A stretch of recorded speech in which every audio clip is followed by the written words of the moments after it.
Bonjour tout le monde, comment allez-vous aujourd'hui?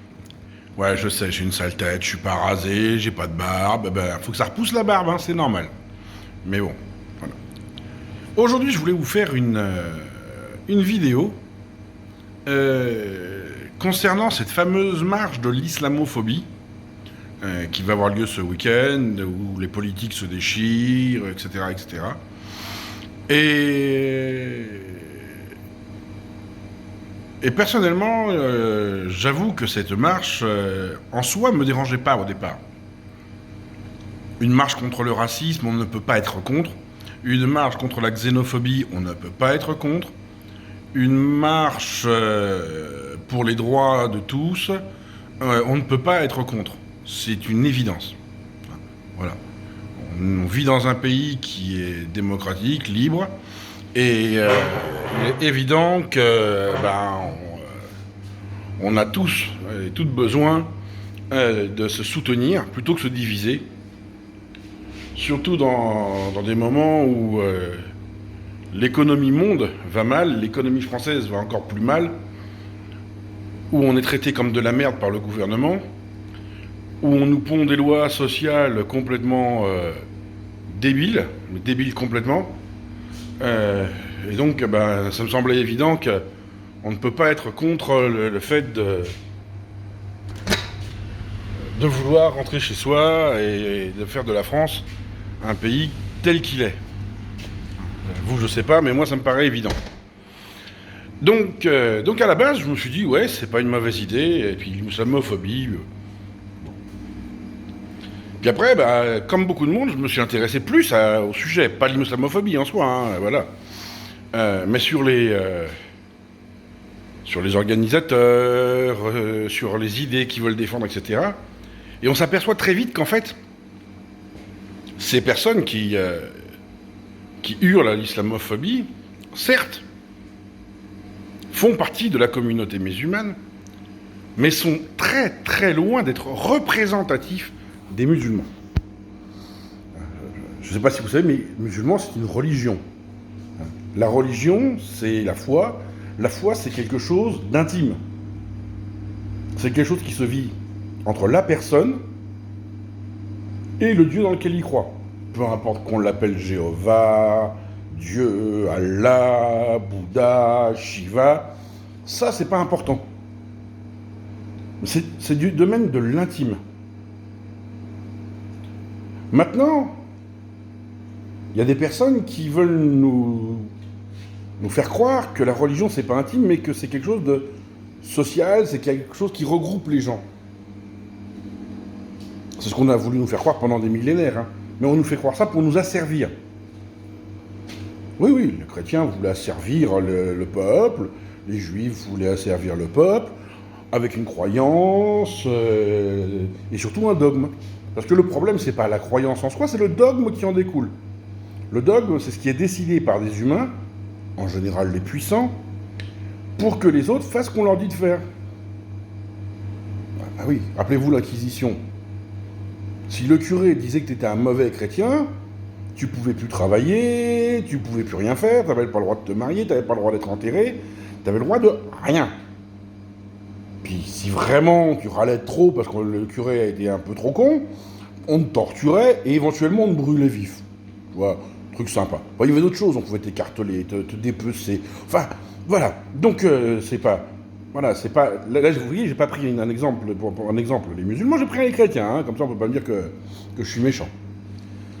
Donc en fait, l'islamophobie, c'est pas juste une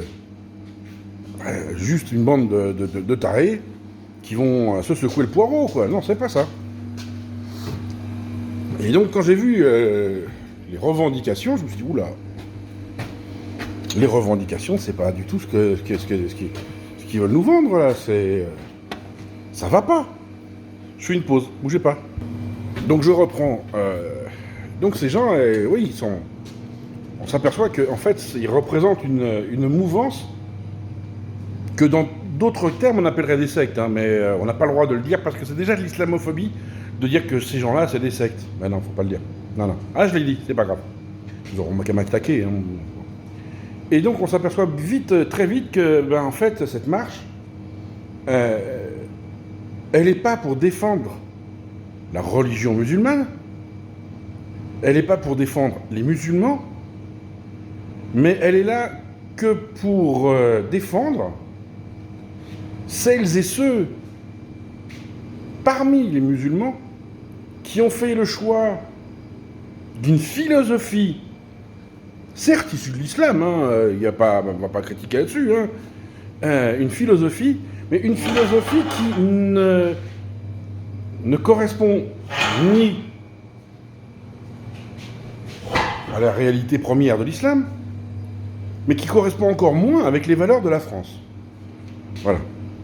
Parce que quand on nous dit les Français sont islamophobes, etc., d'abord on s'aperçoit que c'est pas vrai, c'est faux. C'est faux. D'abord, il n'y a que 40% des personnes musulmanes interrogées, par qui on ne sait pas, sous quels critères on ne sait pas, il n'y a que 40% des musulmans vivant en France interrogés qui se disent avoir été victimes. Ça fait que 60% ne l'ont pas été. Donc ça veut dire que l'immense majorité des Français, des musulmans français, pardon, n'ont jamais été victimes de racisme. Voilà. Il faut commencer par le commencement.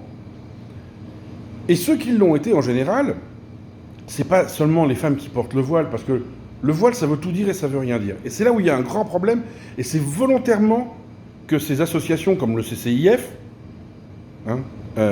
qui c'est les frères musulmans, ils découlent de l'UOIF, mais on a fermé l'UOIF parce qu'en fait, ils ont eu trop de fichiers S et ils se sont aperçus qu'il y avait des problèmes. Alors ils ont changé le nom, mais c'est tout. Donc ce CCIF est un mouvement non pas de défense des musulmans, mais un mouvement de défense d'une idéologie qui se sert des musulmans pour imposer à la nation, enfin tenter d'imposer à la nation, des lois favorisant des pratiques religieuses issues de quelques communautés musulmanes dans le monde. Le Qatar et l'Arabie Saoudite, faut pas se cacher. Et les femmes qui ont des problèmes, les femmes qui sont refusées, parfois, dans les emplois, etc., c'est pas simplement celles qui portent le voile. C'est celles qui vont largement au-delà. Certes, on se rappelle tous de Ménel qui a été stigmatisé parce qu'il a porté un turban, et que blablabla. Ça, c'était une honte, vraiment une honte. Parce qu'elle pose pas de problème à la France. Celles qui posent problème, c'est celles qui, au-delà, vont porter une tenue dite islamique, qui n'est pas une tenue islamique, c'est des tenues pachtoun, c'est des tenues tribales, venues du Moyen-Orient, qui sont le symbole de minorités ethniques ultra-violentes, malheureusement ultra-puissantes grâce au pétrole.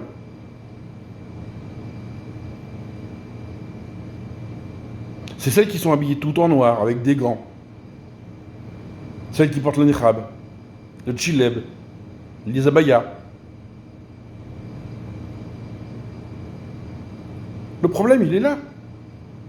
Après, on entend souvent les gens dire, oui, mais un homme qui porte le camis, on va pas l'emmerder. Bah déjà, les hommes, en général, ils portent le camis pour aller à la prière.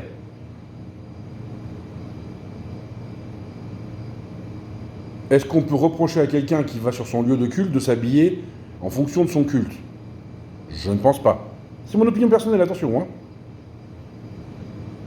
Après, est-ce que le voile, ça me dérange dans l'espace public? Le voile, non. C'est interdit dans les lieux frappés de laïcité, ça c'est autre chose. Comme la croix, comme I Love Jésus, comme une kippa, comme une étoile de David, comme tout ça. Mais c'est pas dans la rue, chacun fait ce qu'il veut, à condition que ce ne soit pas une agression à la nation française. Mais qu'on arrête de me dire que ces femmes qui portent des vêtements traditionnels étrangers, venant de pays qui ne sont pas les leurs d'ailleurs, ça ne vient même pas de leur pays. À la rigueur, qu'une femme qui s'habille en boubou, porte un boubou parce que c'est... D'abord c'est joli, il faut dire la vérité. Parce que dans son pays on porte un boubou, ça dérange personne. On aime ou on n'aime pas. Voilà, ça n'a rien à voir. Mais un boubou, ça n'a rien de religieux, un boubou. Vous allez me parler des Pakistanais avec leur turban. Bah, normalement, le turban, ils doivent le retirer dans les lieux publics. Voilà. Mais à partir du moment où on fait le choix de porter une tenue qui est le symbole non pas d'une religion, mais d'une volonté politique d'hégémonie mondiale, là, il y a un problème. Il y a un problème.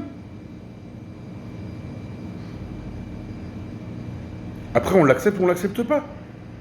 Donc cette marche pour l'islamophobie, ce n'est pas une marche pour l'islamophobie, c'est une marche pour soutenir la politique du CCIF voulue par les pays du Moyen-Orient pour déstabiliser l'Occident. Ils se vengent. La France n'est pas islamophobe, c'est faux. Il y a des islamophobes, bien sûr. Il y a des antisémites, il y a des anti-ceci, des anti-cela, des antispécistes. Oui, bien sûr qu'il y en a. Mais qui sont les plus racistes entre les Français qui n'en ont rien à foutre? C'est la majorité. La majorité des Français n'en ont rien à foutre de la religion des autres. Et une minorité de musulmans, je précise bien, une minorité de musulmans qui, eux, sont parfaitement xénophobes. Qui passent leur temps à dire « on déteste la France, on va vous baiser, on va ceci, on va cela ». Le problème, il est là. Il n'est pas religieux. Il est que le CCIF et tout ce qui gravite autour, c'est une bande de connards. C'est le Front National arabe. Arabe. Du Moyen-Orient. On peut vraiment dire arabe dans ce cas-là. Et ils se servent de quoi? Bah, des jeunes. Les jeunes qui sont plus vraiment français, qui quand ils rentrent dans leur pays d'origine, on leur fait bien comprendre qu'ils sont ni algériens, ni tunisiens, ni marocains, ni autre chose d'ailleurs. Ceux qui sont en rupture sociale, ceux qui sont en rupture scolaire. Bien sûr, il y a quelques intellectuels qui vont dire « oui, mais moi, vous voyez, non. La base, c'est des beaufs. La base, c'est des beaufs. C'est des pauvres hommes et des pauvres femmes qui sont complètement perdus dans leur vie et à qui on donne de la poudre de perlimpinpin. » Merci, M. Macron, pour cette expression. Mais c'est ça. On leur dit « mais non, parce qu'avec nous, vous allez exister. » Non, vous n'allez pas exister, c'est pas vrai. Vous allez encore plus vous isoler. Ce qui est bien la preuve qu'on est dans un mouvement sectaire.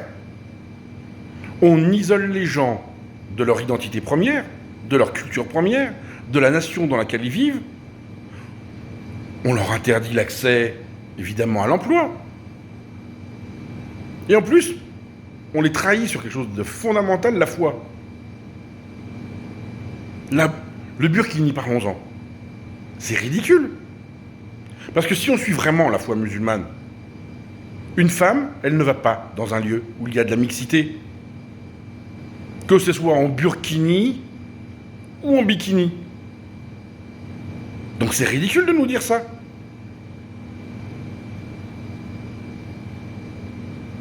Bah oui. Soit on accepte de vivre sa foi, et c'est tout à fait respectable de respecter sa foi, je le répète. Mais on la vit vraiment. On ne va pas inventer des règles qui n'existent pas. De la fausse pudeur. Elle est où, la pudeur d'aller se montrer? Et d'aller se montrer encore plus que les autres, puisqu'on met une tenue qui fait qu'on va être regardé plus que les autres. Il n'y a pas de pudeur.